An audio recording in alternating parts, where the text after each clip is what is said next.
So this will be your first movie as 2015 in Seoul, opening in Korea. So there were Interstellar and Elysium before that. Mm-hmm. And they both have the theme of space in common. Yeah. So I guess question number one is, why did you choose The Martian as your next project? Yeah, I didn't plan it that way. I never, I never kind of have applied any overarching strategy to the choices I make. I kind of make one decision at a time, and it's always based on who's directing the movie. And so with Elysium, there was Neil Blomkamp, and then Interstellar was Chris Nolan. And it was a smaller part in Interstellar, too. And then this was Ridley. So it was, I just said yes, really. Yes. Okay. So some people might say, so don't get this wrong, some people might say, oh, it's another movie dealing with survival in space. So could you tell us something that would be unique to The Martian? Something differentiated, perhaps in, a must-see reason? Yeah, I guess, it's based on a book that's a bestseller that people really love, and they connect to this character of Mark Watney. And he's not in space, he's on Mars. So it's about a guy trying to survive on a planet that is totally inhospitable. So we're not in space very much in this movie. It's really about a guy. It's kind of like the Robinson Crusoe story, really. And when I talked to Ridley about it originally, he said, I've always wanted to make Robinson Crusoe, and this is kind of my chance to do that. But it's about a guy who, and it's all based in science, like how a guy would actually survive, how a human being could actually survive for a couple years on this planet. And it's really the guy's sense of humor and that I think that's what made the book such a big hit. Okay. So I don't know if that's a reason to go see it, though. Trailer was good. Yeah. So Gus Van Sant, Steven Spielberg, Martin Scorsese, and this time Ridley Scott. So many just incredible directors, right? So what do you think is the reason you stand out to them that they want to work with? I don't know. I don't know. I've worked with a lot of them more than once, which is a good thing for me to be able to go back and work with people again and again. But I'm a screenwriter also, and I think that probably helps. And the way that I attack the problems is maybe similar to the way they do, and we see. If you have a common sensibility with somebody, it's pretty easy to work with them.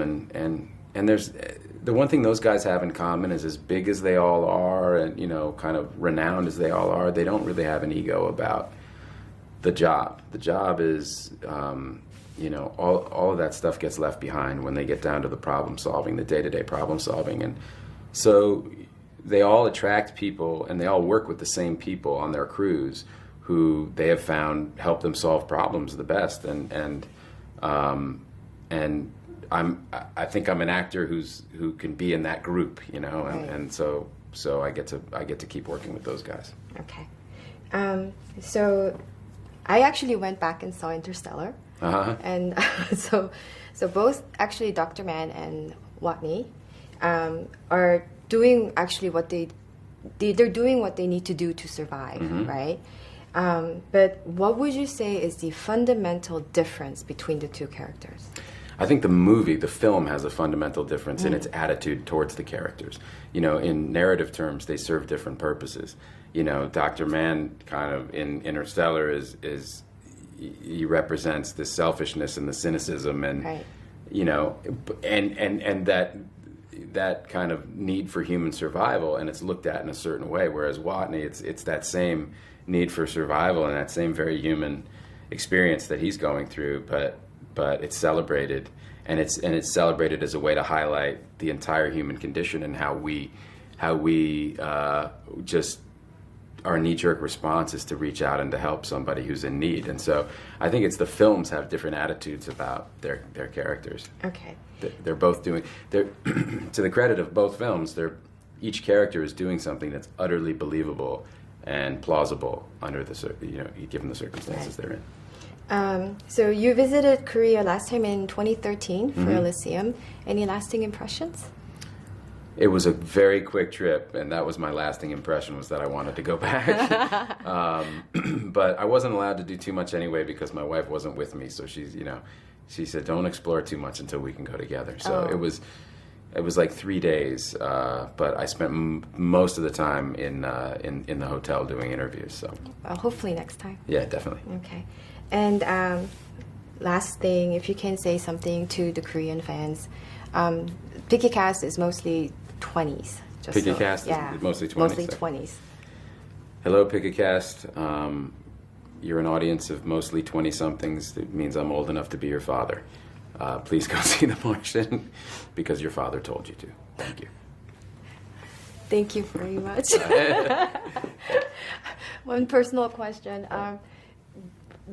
I heard you're going to produce Saul. I read that you and Ben Affleck are going to do a movie on St. Paul. Oh, maybe. Yeah. We're with Hugh Jackman. Yeah, with Hugh. Yeah, exactly. So exactly. how far down the road would that be? Early stages. We have to get a great stages. script, and we gotta get it set up. But we're developing it. Okay. And Hugh's interested, and that to us is the most exciting part. 'Cause Okay. he's amazing. So. Okay. Yeah. All right. Thank you so much. No worries. All right. Thank you. Yeah. Cheers.